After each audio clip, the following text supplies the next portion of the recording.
말씀 되겠습니다. 오늘 우리에게 주시는 하나님의 말씀은 신약성경 요한복음 6장 1절에서 9절까지 말씀 함께 나누겠습니다. 영상으로 예배하시는 분들도 다 찾으셔서 우리 한 절 한 절씩 교독하면서 하나님의 말씀 받겠습니다. 제가 먼저 1절요. 그 후에 예수께서 디베랴의 갈릴리 바다 건너편으로 가시매 큰 무리가 따르니 이는 병자들에게 행하시는 표적을 보았음이로라. 예수께서 산에 오르사 제자들과 함께 거기 앉으시니 마침 유대인의 명절인 유월절이 가까운지라. 예수께서 눈을 들어 큰 무리가 자기에게로 오는 것을 보시고 빌립에게 이르시되 우리가 어디서 떡을 사서 이 사람들을 먹이겠느냐 하시니 이렇게 말씀하심은 친히 어떻게 하실지를 아시고 빌립을 시험하고자 하심이라. 빌립이 대답하되 각 사람으로 조금씩 받게 할지라도 200데나리온의 떡이 부족하리이다. 제자 중 하나 곧 시몬 베드로의 형제 안드레가 예수께 여짜오되 같이 읽을까요? 여기 한 아이가 있어 보리떡 5개와 물고기 2마리를 가지고 있나이다. 그러나 그것이 이 많은 사람에게 얼마나 되겠사옵나이까. 아멘. 오늘 봉독한 말씀을 가지고 기도 시리즈 네 번째 응답을 방해하는 돌을 치워라 하는 제목으로 말씀을 함께 나누도록 하겠습니다. 여러분, 우리가 기도하면 하나님이 응답해 주신다는 사실들을 믿으십니까? 믿으십니까? 그러면 2022년 우리 1월달 시작해서 오늘 23일인데 한 20일 좀 넘었어요. 한 20일 좀 넘은 이 시간 동안 우리가 기도했던 것들 중에서 하나님의 응답을 경험했던 적이 있으십니까? 있으십니까? 없으십니까? 우리가 기도했는데 하나님이 응답을 주셨던 것, 하나님 분명히 응답 주신다면서요. 하나님이 응답해 주신다고 하는데 20일이 넘는 동안 하나님의 응답을 경험했던 적이 없으십니까? 저는 오늘 아침에도 기도 제목을 아뢰었고 하나님 주신 응답을 경험했습니다. 어젯밤에 여기서 이 본문 가지고 함께 기도하면서 어젯밤에도 간절히 기도했어요. 근데 오늘 아침에 하나님이 응답을 주시더라고. 제가 기도했던 내용은 이것이었습니다. 이름을 얘기할 수는 없지만 안산시만 해도 확진자가 120명이 넘었어요. 우리 교인들도 그 속에서 자유할 수 없습니다. 어제 연락 받은 것만 해도 코로나 검사를 받은 분들이 우리 교인들 중에 여러 명이 있어요. 그 소식을 받고 제가 어떻게 했을까요? 기도했죠. 하나님, 코로나 검사 했다고 하는데 누구 했다고 하는데 검사 결과 음성이 되게 하여 주옵소서. 확진 받는다 할지라도 어쩔 수 없지만 하나님 이왕이면 확진이 아니라 음성으로, 그리고 자가격리하지 않아도 되도록, 그리고 삶의 환경에 또 다른 문제가 생기지 않도록 하나님 은혜를 베풀어 주십시오. 어젯밤에도 간절하게 기도했어요. 오늘 아침 3분으로부터 연락받았어요. 모두 다 음성이었다고. 여러분, 이거 기도 응답입니까? 아닙니까? 응답이죠. 너무나도 쉬운 응답인데 우리는 이것을 응답이라고 생각을 잘 못해요. 못하는 이유 중에 하나는 뭐냐? 기도하지 않기 때문이고, 응답을 주셨는데 그것을 응답이라고 생각하지 못하기 때문에 그렇죠. 우리 삶에 기도하면 하나님은 응답 주십니다. 아멘. 응답 주세요. 그리고 하나님은 살아계시기 때문에 역사하십니다. 또 우리가 기도할 수 있는 이유는 응답 주시기 때문에 기도할 수 있지만 응답 주신다고 약속하셨기 때문에 우리가 기도할 수 있는 거거든요. 마태복음 7장 7절 8절에서 이렇게 말씀을 하고 있습니다. 한번 같이 읽어보겠습니다. 영상으로 예배하시는 분들도 함께 보겠습니다. 같이요. 구하라 그리하면 너에게 뭐 할 것이요? 주실 것이요. 찾으라 그리하면 찾아낼 것이요. 문을 두드리라 그리하면 너에게 열릴 것이니. 하나님 우리에게 말씀하세요. 구하라, 찾으라, 문을 두드리라. 그러면 주실 것이고 찾아낼 것이고 열릴 것이다. 우리 하나님 앞에 요청하라고 말씀하고 있어요. 하나님이 주시겠다는 거죠. 8절에 같이 읽겠습니다. 구하는 이마다 받을 것이요 찾는 이는 찾아낼 것이요 두드리는 이에게는 열릴 것이니라. 아멘. 이 약속의 말씀이 있기 때문에 우리는 기도할 수 있는 것이고, 이 약속의 말씀이 있기 때문에 응답도 받을 수 있는 것 아닐까요? 기도를 시작했다면 그래서 중간에 포기하지 않아야 합니다. 끝까지 기도해야 응답을 볼 수 있습니다.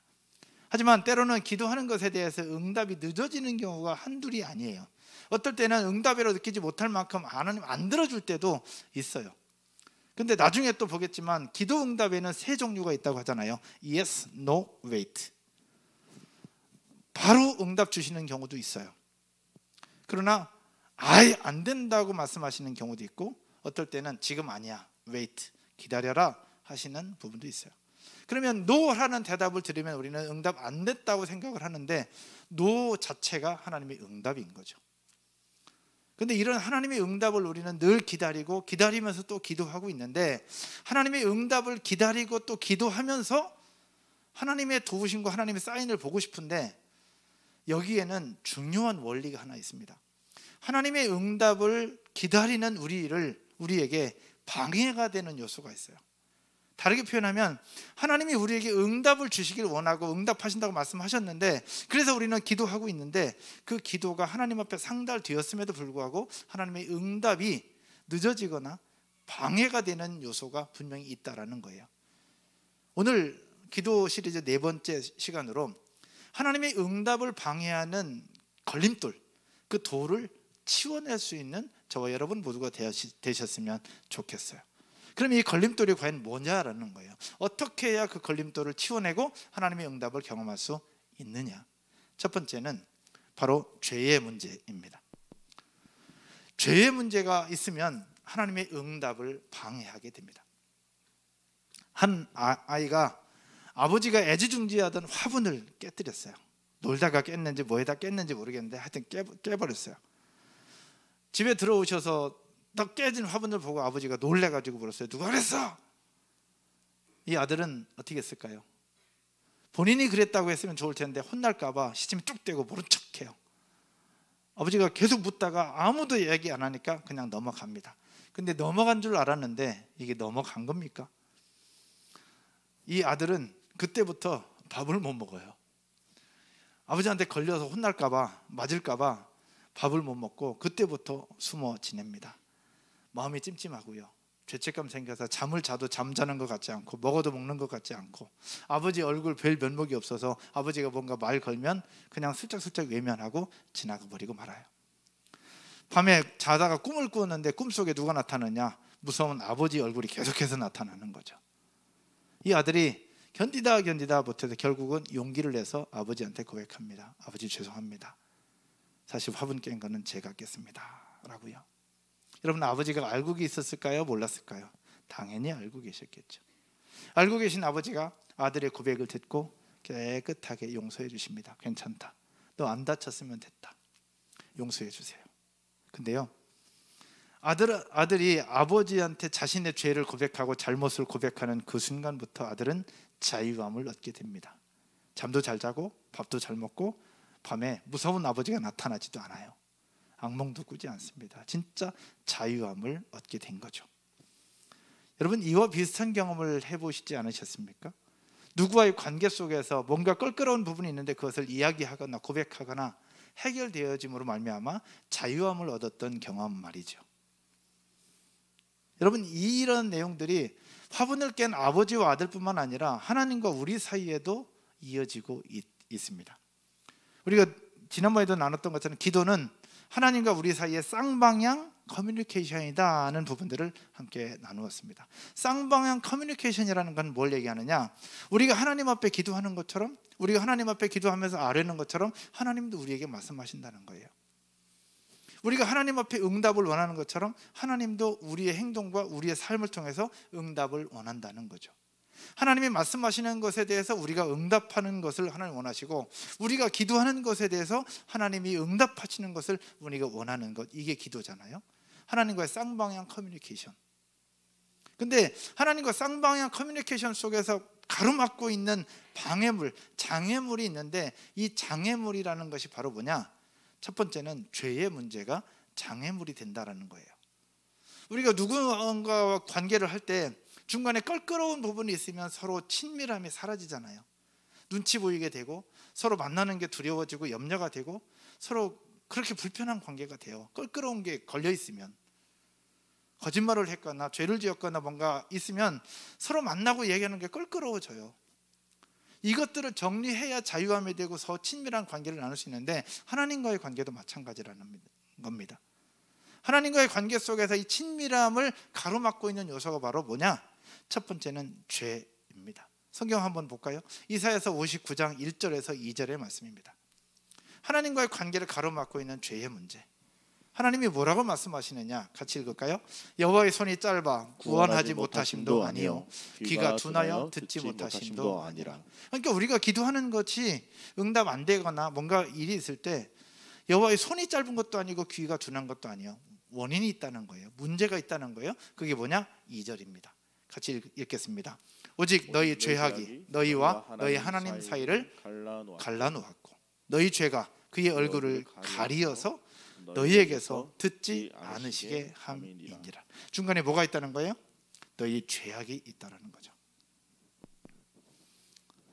우리가 하나님께 실제로 원하는 것을 갖게 해주고 힘든 장애물을 제거해주고 우리가 고민하는 것들을 들어주시면 하나님의 응답이라고 생각을 해요. 그렇죠? 제가 코로나 검사한 집사님들 음성 나오도록 하나님 앞에 요청했고 하나님이 그 결과물을 주셨을 때 응답이라고 생각하는 것처럼 하나님이 뭔가를 해결해 주시는 것, 뭔가 이벤트를 해주시는 것을 하나님의 응답이라고 우리는 생각을 해요. 그렇다면 하나님이 우리에게 요구하시는 응답은 뭘까? 하나님이 주신 말씀 속에서 하나님의 뜻대로 살아가는 것, 하나님이 원하시는 대로 살아가는 것, 그것이 바로 우리 삶 가운데 보여드리는 응답이에요. 근데 이 속에서 해결해야 되는 것이 바로 무엇이냐? 죄의 문제입니다. 죄의 문제를 하나님 앞에 고백하는 거죠. 이 죄의 문제를 하나님 앞에 아뢰는 거예요. 하나님이 우리에게 죄의 문제를 해결하라고 하는 것은 무엇이냐? 우리를 정죄하거나 심판하거나 우리에게 매를 치시려고 죄의 문제를 얘기하는 것이 아니라, 따라서 한번 해볼까요? 우리를 살려주시고 회복시키시기 위해서 그 문제를 이야기하라는 거예요. 화분을 깨뜨렸던 이 아들의 모습이 마찬가지입니다. 아버지는 이미 다 알고 계셨어요. 그리고 이야기를 들었을 때 다 용서해 주십니다. 근데 아버지가 원했던 건 뭐냐? 솔직하게 와서 고백하는 거예요. 나의 실수를, 나의 부족함을 인정하는 거죠. 하나님이 우리에게 요구하시는 것도 그거예요. 우리의 부족함, 우리의 실수를 인정하면서 하나님의 도우심을 구하라는 겁니다. 하나님은 그 어디에도 우리더러 완벽한 사람이 되라고 말씀하신 적이 없습니다. 왜냐? 우린 연약한 존재니까. 근데 여기서 중요한 것 하나가 있어요. 우리가 기억해야 될 것, 깨달아야 될 것 하나 있습니다. 가운데 난방 좀 꺼주시면 좋겠습니다. 서울대학교 교수님이 이면우 교수님께서 쓰셨던 책이 있는데 그 책 이름이 신사고이론 20이라는 책입니다. 새로운 사고이론 20가지를 기록을 해놨는데 그 중에서 자전거 이론이라는 것이 있어요. 자전거 이론은 자전거 타는 법을 가르쳐준다는 이야기인데, 여러분 자전거 어떻게 타요? 두발 자전거 어떻게 탑니까? 그냥 뒤에서 잡아주고 혼자 서서 가는 걸 보면 되잖아요. 근데 자전거 타는 법을 가르쳐주는데 한국에서의 방법과 외국에서의 방법이 다르다는 거예요. 여러분 자전거 탈 줄 아시죠? 여러분 어떻게 배우셨어요? 저희 아들, 딸 민석원의 자전거 제가 다 가르쳐줬거든요. 제가 다 가르쳐주고 제 아내도 가르쳐주다가 제 아내 가르쳐주다가 욕 나와가지고 제가 포기했거든요. 근데 제 아들, 딸 제가 자전거 다 가르쳐줬어요. 근데 여러분 한국에서 자전거 타는 가르쳐주는 방법과 외국에서 가르쳐주는 방법이 다르다고 교수님은 얘기하고 있어요. 어떻게 다를까? 한국에서는요, 자전거를 가르쳐줄 때 안 넘어지는 방법을 먼저 가르쳐준대요. 안 넘어지는 방법. 근데 외국에서는 넘어졌을 때 일어나는 방법을 먼저 가르쳐준다고 합니다. 장단점이 있죠. 근데 안 넘어지는 방법을 가르쳐주다 보니까 잘 안 넘어지는 것이 사실입니다. 근데 문제는 넘어졌을 때 일어날 줄을 몰라요. 한번 넘어지면 큰일 난 것처럼 어마어마한 충격을 받고 살아간다는 거예요. 이것이 자전거뿐만 아니라 모든 삶의 영역 속에서 나타나요. 한번 넘어지면 안 된다고 배웠기 때문에 공부 잘하는 학생이 성적 한번 떨어지면 떨어질 수 있는 것이고 다시 올라가면 되는 건데, 떨어지면 안 된다고 배웠기 때문에, 쓰러지면 안 된다고 배웠고 넘어지면 안 된다고 배웠기 때문에 그것이 가치관으로 내 삶에 자리 잡아서 성적 좋다가 훅 떨어지면 그 속에서 헤어나오지 못하는 부분들을 많이 보게 됩니다. 사업하시는 분들도 계시는데 예전에 뉴스에서 사업하시는 크신 분들이 큰 일을 겪고 나서 극단적인 선택을 하는 부분들도 없지 않아 있고요. 그런 이유들이 과연 뭘까? 이게 넘어지면 안 된다고 배웠고 실수하면 안 된다고 배웠기 때문에 그런 부분이 아닐까 싶어요. 근데 외국에서는 자전거 타는 것 하나도 그래요. 넘어졌을 때 일어나는 법을 가르쳐주고 실패했을 때 실수했을 때 다시 일어서는 법을 가르쳐주기 때문에 실수해도 금방금방 다시 일어나고 또 도전하고 또 도전해요. 실패는 성공의 어머니라는 말이 외국에서 이야기되는 것처럼 실패를 두려워하지 않더라는 거죠. 근데 이것이 자전거 타는 것을 넘어서 우리 삶의 영적 세계에서도 똑같이 나타나고 있습니다. 영적 삶에서도 어떻게 나타나느냐? 우리는 완벽한 사람이 아니에요. 완전한 사람이 아니기 때문에 하나님 앞에서도 실수할 수 있고 영적 세계에서 실수할 수 있고 우리 삶 속에서 열심히 살아보려고 노력하지만 넘어질 때가 너무 많이 있다는 겁니다. 그러다 보면 넘어졌을 때 어떻게 해요? 다시 일어나면 돼요. 죄를 지었다, 앉으려고 노력했는데 죄를 지었다, 하나님 앞에 고백하고 다시 일어서면 돼요. 요한일서 1장 9절에 말씀하잖아요.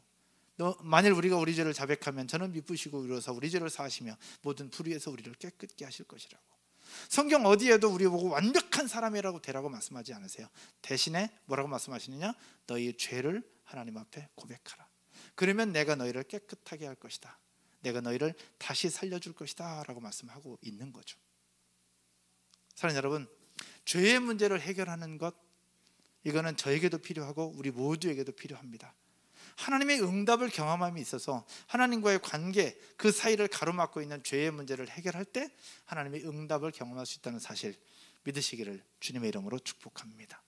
2022년을 시작하면서 지금 내 속에 있는 죄의 문제, 하나님을 생각할 때 껄끄러운 부분들이 남아있다면 그것들을 제거해 버리십시오.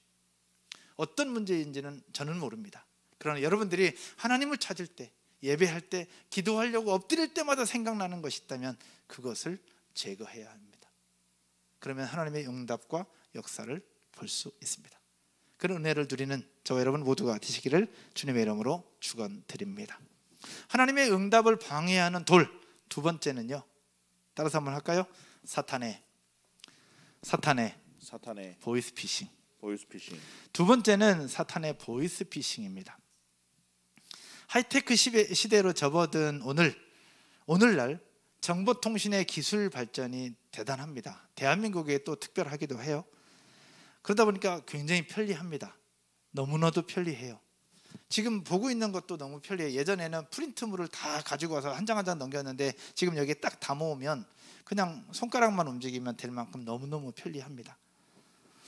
근데 그러다 보니까 너무 편리한데 이전에 없던 신종 사기들이 너무 많이 생겨나기도 해요. 그 중에 하나가 또 스팸이기도 한데 여러분들과 나누고 싶은 것은 바로 보이스피싱입니다. 보이스피싱이라는 단어를 아마 아시잖아요. 음성, 개인정보, 낚시라는 세 단어가 합쳐져서 보이스피싱이라는 표현이 되어졌고, 전화를 통해서 전화 통화하면서 개인정보를 빼거나 돈을 빼가거나 그렇게 사기치는 수법을 보이스피싱이라고 우리가 얘기를 하고 있는데, 우리가 보이스피싱을 당하면 안 된다는 것 우리는 이미 다 알고 있어요. 근데 혹시 여러분 중에 보이스피싱 전화를 받아봤거나 아니면 당한 분들이 혹시 계십니까? 보이스피싱 전화를 받아봤거나 당했던 분들 혹시 계십니까? 계시다면 네, 손 내리시고, 혹시 당했던 분이 계십니까? 아까 2부 예배 시간에는 자신 있게 줘요 라고 얘기를 하던데, 여러분 보이스피싱 당하고 싶어서 당합니까? 아니죠. 나도 모르는 사이에 훅 들어가요. 제 지인 중에서 보이스피싱으로 몇백만 원 날린 분이 한 분 계셔요. 근데 그분과 얘기하다 보니까 이렇게 얘기하더라고요. 자기는 이상하게 생긴 번호 뜨면 아예 받질 않는데요. 아예 안 받는다고 그 얘기를 해요. 근데 제가 왜 받았는지 모르겠는데 받아가지고 그냥 훅 빨려 들어가서 개인정보 다 주면서 그냥 결국은 송금까지 하게 되는. 그러면서 자기가 도대체 왜 그랬는지 모르겠다고 얘기를 하는 거예요. 여러분 보이스피싱이라는 게 그런 마력이 있잖아요. 우리가 다 알고 있어요. 주의해야 된다는 것, 조심해야 된다는 것, 속으면 안 된다는 것 다 알고 있는데 나도 모르는 사이에 훅 빨려 들어가는 것이 보이스피싱. 그런데 영적 세계에서도 이런 보이스피싱이 있어요. 어떤 부분들로 나타나느냐? 오늘 본문의 모습을 보면서 제자들이 이 영적 보이스피싱에 당해요. 제자들이 영적 보이스피싱이 어떻게 당하는지를 오늘 본문을 보면서 좀 설명을 드리고 여러분들과 나누어 보려고 합니다. 오늘 읽은 본문은 오병이어 기적이에요. 오병이어 기적 다 알고 있는 내용입니다. 물고기 2마리와 보리떡 5개로 남자만 5,000명이 먹었다는 기적. 그럼 남자만 5,000명이면 여자분들 합치면 10,000명, 아이들과 어른들까지 합치면 약 2만 명 정도로 추산을 하고 있어요. 근데 이 사람들이 먹는 그 기적 속에서 사탄의 보이스피싱이 존재합니다. 어떻게 이야기가 됐을까? 그 당시엔 전화도 없었고 아무것도 없었을 텐데 어떻게 되어 있었을까? 그 중에 당한 사람이 누구냐? 빌립입니다. 그래서 빌립이 당했던 보이스피싱 한번 살펴보죠. 5절과 7절의 말씀 함께 보겠습니다. 5절 7절 여러분이 한번 읽을까요? 같이 읽겠습니다. 예수께서 눈을 들어 큰 무리가 자기에게로 오는 것을 보시고 빌립에게 이르시되 우리가 어디서 떡을 사서 이 사람들을 먹이겠느냐 하시니, 여기서 빌립에게 예수님이 말씀하세요. 이 사람들을 좀 먹였으면 좋겠는데 우리가 어디서 먹을 것을 사서 이 사람들을 먹일 수 있겠느냐라고 빌립에게 말씀하십니다. 근데 6절을 우리가 읽진 않지만 6절에 예수님께서 빌립이 뭐라고 대답하실지를 아시고 질문하셨다고 얘기를 하고 있고 7절에 빌립이 이렇게 이야기를 하고 있습니다. 같이 읽겠습니다. 빌립이 대답하되 각 사람으로 조금씩 받게 할지라도 200데나리온의 떡이 부족하리이다. 아멘. 빌립이 아주 정확하게 이야기합니다. 예수님, 각 사람으로 말미암아 조금씩 받게 할지라도 약 2만 명이 되는데 받게 할지라도 200데나리온의 떡이 부족합니다. 목사님, 아니 예수님, 말이 되는 소리를 좀 하십시오 라고 얘기를 하는 거예요. 여러분, 빌립이 했던 이 말 틀렸습니까? 맞았습니까? 맞아요? 틀려요? 맞아요. 빌립은 극히 정답을 이야기했습니다. 현실적으로 예수님이 말씀하시는 것은 안 맞아요. 지금 나중에 보겠지만 빈 들이었고 먹을 것이 아무것도 없고 배가 고파하는 그 2만 명 가까운 사람들에게 떡을 사서 조금씩 준다 하더라도 이 어마어마한 돈이 들어가는데 이걸 어디서 사겠느냐, 말도 안 되는 소리입니다 라고 빌립이 얘기를 해요. 빌립의 이야기는 정확한 대답이었습니다. 근데 여기서 빌립은 현실을 보고 정확하게 말씀을 드렸지만 빌립이 간과했던 것이 하나 있습니다. 빌립이 간과했던 것은 무엇이냐? 앞서서 2절에서 이렇게 말씀하고 있어요. 예수님이 병자를 고치고 기적을 행하는 표적을 보고 사람들이 몰려들었다고. 결국 예수님의 능력을 행하는 모습을 보고 사람들이 몰려들었고 그때 12제자가 다 있었어요. 그러면 예수님이 능력 있는 분이라는 것, 하나님의 아들이라는 것, 먹을 것이 없어도 먹을 걸 만들 수 있는 분이라는 것, 병자를 고칠 수 있는 분이라는 것, 못하는 일이 없다는 사실들을 빌립은 알고 있었을 거라는 거예요. 이미 봤으니까. 근데 지금 이 속에서 예수님의 그 능력은 하나도 생각하지 못하고 현실적으로 먹을 것이 없다는 그것만 지금 보고 있는 거예요. 여기서 빌립의 머릿속에서 나타났던, 머릿속에 생각이 들었던 사탄의 보이스피싱은 무엇이냐? 따라서 한번 해볼까요? 예수님의 능력보다 현실을 먼저 보라. 빌립의 머릿속에서 작동했던 보이스피싱은 뭐냐? 야, 현실을 좀 봐. 현실을 좀 보고 얘기해. 예수님이 얘기하는 거 너 현실을 좀 봐라고 하는 보이스피싱을 지금 빌립은 빨려 들어가고 있는 거예요. 거기에 분명히 예수님의 능력을 보았고 알았고 현장에 같이 있었어요. 그렇다고 한다면 예수님이 그렇게 말씀하신다면 뭔가 이유가 있을 것인데 그 생각은 하지 못한 채 현실적으로 어렵다는 이야기를 들으면서 딱 잘라 거절하고 말죠. 안 된다고. 우리는 안 된다고 말이죠. 이게 바로 빌립이 당했던 보이스피싱입니다. 두 번째 제자가 있어요. 안드레입니다. 안드레는 어땠을까? 안드레도 보이스피싱에 당합니다. 오늘 보면 8절과 9절 한번 볼까요? 8절과 9절. 제자 중 하나 시몬 베드로의 형제 안드레가 예수께 여짜옵니다. 9절 여러분이 한번 읽을까요? 같이요. 여기 한 아이가 있어 보리떡 5개와 물고기 2마리를 가지고 있나이다. 그러나 그것이 이 많은 사람에게 얼마나 되겠사옵나이까. 안드레는 그래도 빌립보다는 좀 나았던 것 같아요. 한 아이가 가져온 도시락을 예수님께로 가져와요. 가져오면서 어떤 마음이었을까, 여러분?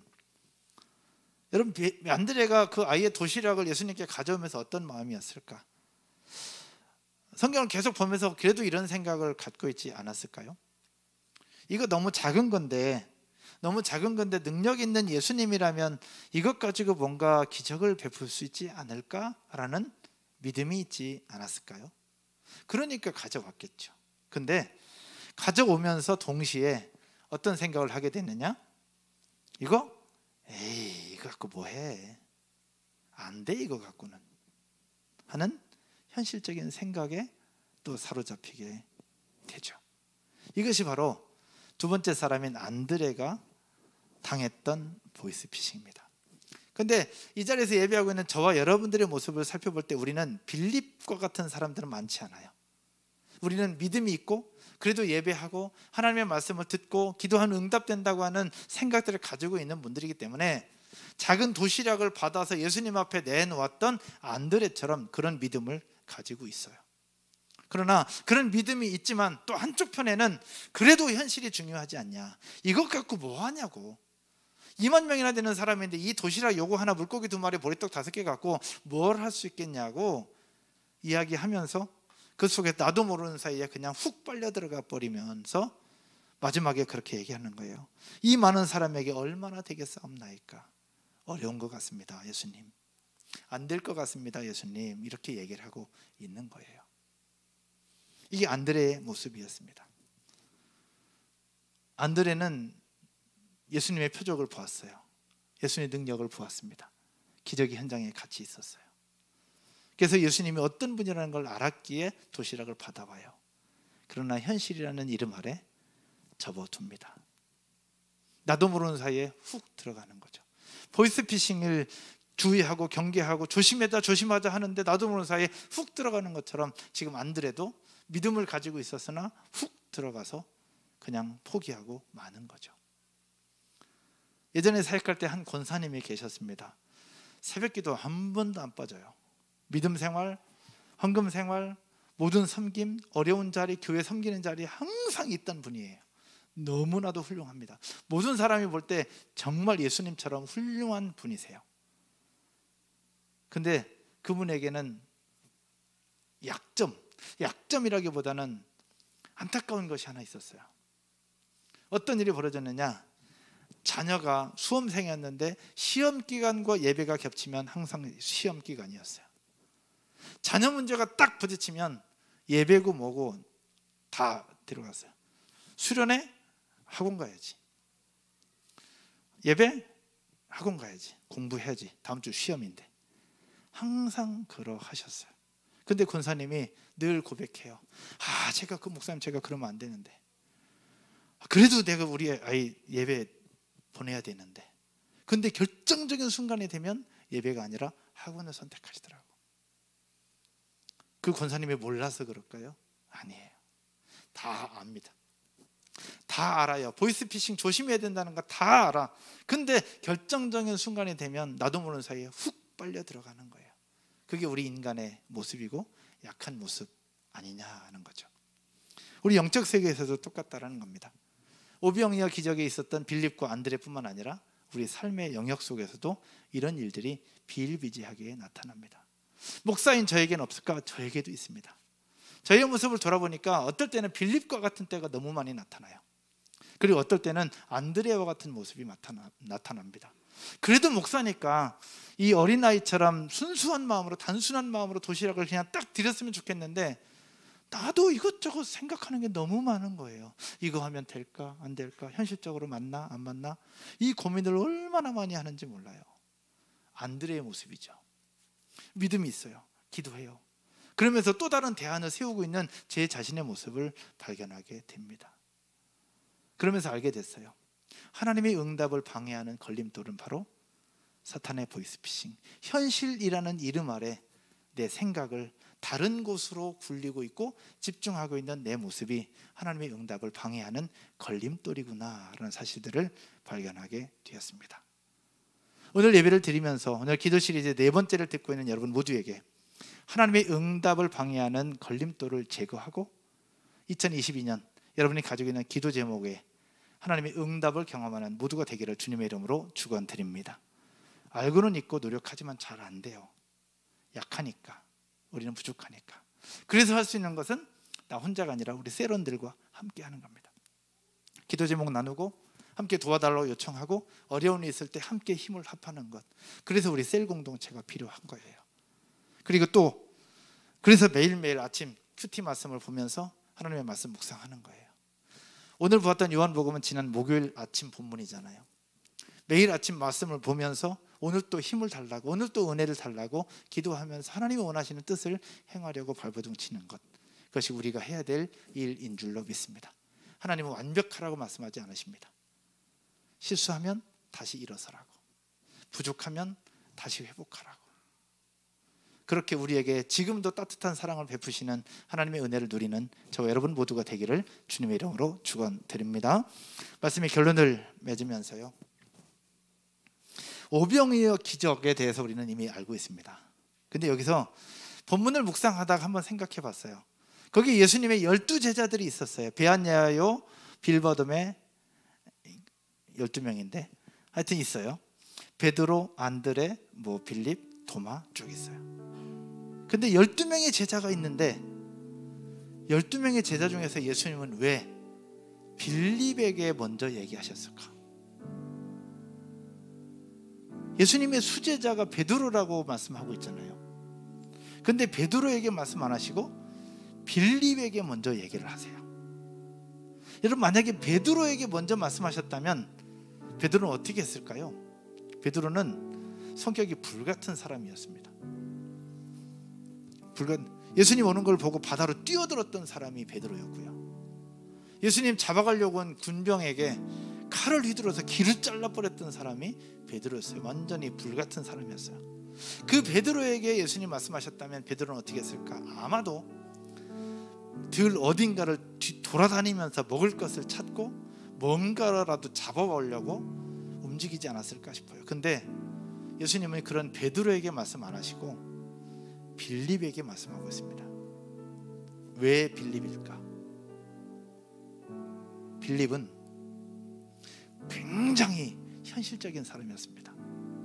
이성적인 사람이었고요, 합리적인 사람이었습니다.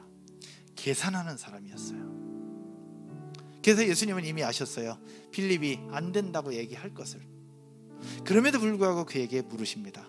어떻게 해야 되겠냐고. 예수님의 예상대로 빌립은 안 된다고 얘기를 하죠. 근데 왜 예수님이 빌립에게 그 얘기를 하셨을까? 이 말씀이 오늘날 우리에게 적용되는 것은 과연 뭘까? 오병이어 기적이 일어났던 현장을 한번 살펴보도록 하겠습니다. 오늘 요한복음을 봤는데 이 본문은 요한복음뿐만 아니라 누가복음에도 마태복음에도 마가복음에도 등장합니다. 두 본문을 한번 보죠. 오병이어가 일어났던 기적의 현장이 어떤 모습이었는가? 마태복음 14장 15절입니다. 여러분이 한번 읽어볼까요? 마태복음 14장 15절. 저녁이 되매 제자들이 나와 이르되 이곳은 어떠한 곳이요? 빈 들이라. 아무것도 없는 들이라는 게 광야라는 얘기예요. 때도 이미 저물었으니, 이미 날이 저물어서 뭔가 할 수 있는 상황이 아니라는 거죠. 무리를 보내어 마을에 들어가 먹을 것을 사 먹게 하소서. 먹을 게 하나도 없었다는 이야기입니다. 빈들이었죠. 때가 이미 저물었죠. 먹을 게 하나도 없어요. 근데 배가 고파. 인원은 거의 10,000명이 넘어가요. 현실적으로 볼 때 이거는 암울한 상황이에요. 코로나가 계속되는 이때보다 더 암울한 상황입니다. 다음 절도 한번 볼까요? 다음 절 누가복음 9장에서도 똑같이 말씀합니다. 날이 저물어 가매 12사도가 나와 여짜오되 무리를 보내어 두루 마을과 촌으로 가서 유하며 먹을 것을 얻게 하소서. 우리가 있는 여기는 빈 들이니이다. 도저히 여기서는 이 사람들에게 먹일 수 있는 상황이 아니라는 거예요. 이 상황은 오늘 이 시대를 살아가는 우리들의 상황과 비슷합니다. 우리는 먹을 게 있죠. 집이 있죠. 차가 있죠. 우리 할 일이 있어요. 그러나 코로나가 계속되는 상황 속에 우리가 할 수 있는 것이 없어요. 우리가 할 수 있는 것 소독하고 마스크 쓰고 조심하는 것 외에는 없습니다. 어젯밤에 기도하면서 그렇게 오늘 아침에 통화하면서 그랬어요. 너무 슬퍼하지 않았으면 좋겠다. 동선이 겹쳐서 혹시라도 교회가 피해가 될까 봐 영상으로 예배할 수밖에 없다고. 그래서 괜찮아. 그 마음 하나님이 이미 받으셨을 거야. 너무 슬퍼하지 않았으면 좋겠다. 왜? 우리가 노력했지만 할 수 없는 영역은 하나님 앞에 맡기면서 그렇게 하자. 근데 우리의 상황을 돌아보면 빈들과 같을 때가 너무 많고요, 먹을 거 없을 때가 너무 많고요, 날이 저물어 갈 때가 너무 많아요. 우리 힘으로 할 수 있는 것들이, 할 수 없는 것들이 너무 많다는 거예요. 그럴 때 우리가 어떻게 해야 될 것이냐? 우리는 많은 부분 빌립처럼 계산하고 이성적으로 생각하고 현실적으로 되냐 안 되냐, 맞냐 안 맞냐를 먼저 생각하게 된다는 거예요. 여러분, 하나님의 세계는 쉽지 않지만 우리가 모르는 하나님의 영역이 있다는 사실들을 믿으시기를 주님의 이름으로 축원드립니다. 여러분 아멘이십니까? 2022년 여러분이 낸 기도 제목이 있어요. 제 책상에 오른쪽에 딱 있습니다. 2022년 기도 제목, 그 다음에 2021년 기도 제목도 두 개로 꽉 묶어서 이만큼 가지고 있어요. 2022년 여러분이 낸 기도 제목을 쭉 처음부터 끝까지 한자 한자 딱 보는데 40분 딱 걸리더라고요. 매일 아침 여러분의 기도 제목을 보고 합니다. 혹시 못 내신 분들은 저한테 카톡으로 주시면 제가 업데이트해서 같이 더 추가하도록 하겠습니다. 근데 수많은 기도 제목들을 가지고 볼 때에 우리 이것들이 응답될 수 있는 것, 가장 중요한 것 하나는 따라서 한번 해볼까요? 나의 이성과 노하우가 아니라 하나님의 능력을 믿어보자는 거예요. 내 이성, 내 계산, 내 노하우가 아니라 하나님의 능력을 믿어보자라는 겁니다. 여러분이 앉아있는 이 자리 간증의 자리잖아요. 재작년이죠 벌써.